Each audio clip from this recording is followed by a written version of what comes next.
1, number 10. Ongigcina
bazalwane, ufakazi babazalwane, unamandla.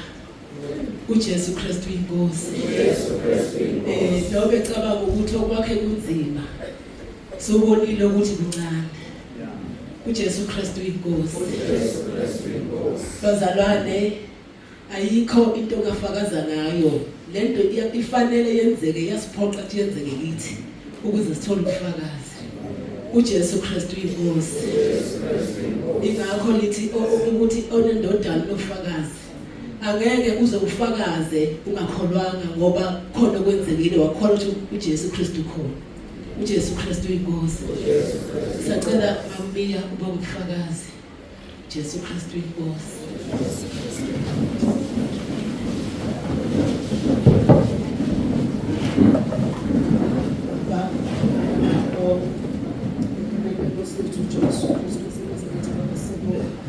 Sinikeza udumo ufakazi babantwana bakho. Siyamangala uNkulunkulu engcwele, siyathoba Nkosi ekulungileyo ukusikhumbuza Nkosi engcwele owakhishwa amadimoni amaningi oligiyoni. Wathi Nkosi uJesu ahambe ayoyiveza ayosho ukuthi kungakanani uNkulunkulu amenzele kona. Lokhu Nkosi sibona manje ngokwenzeka kwabantwana bakho befakaza uNkulunkulu engcwele. Ngiyasiqinisa kuyasakha uNkulunkulu namandla wonke, sinika udumo ngakho ngoba Nkosi elungileyo ukhombisa ukukhulu bakho namandla akho nothando sithanda ngale empilweni zethu.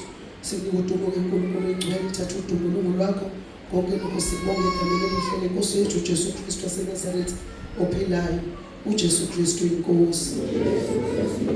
Amen.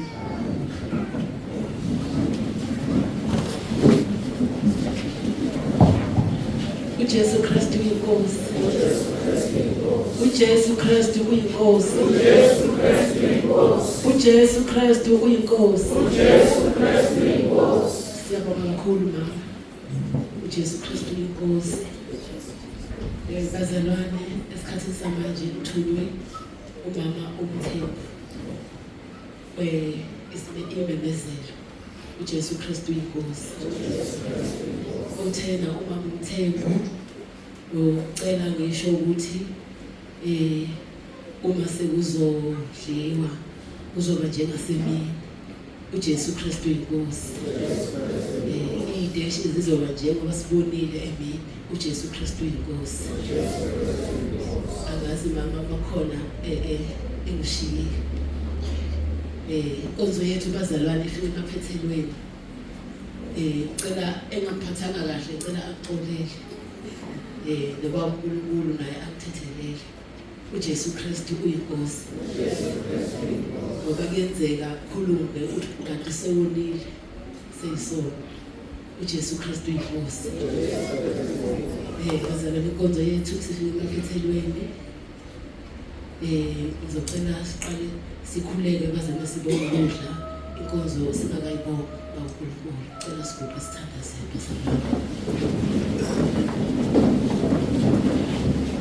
uJesu Kristu uyinkosi. uJesu Kristu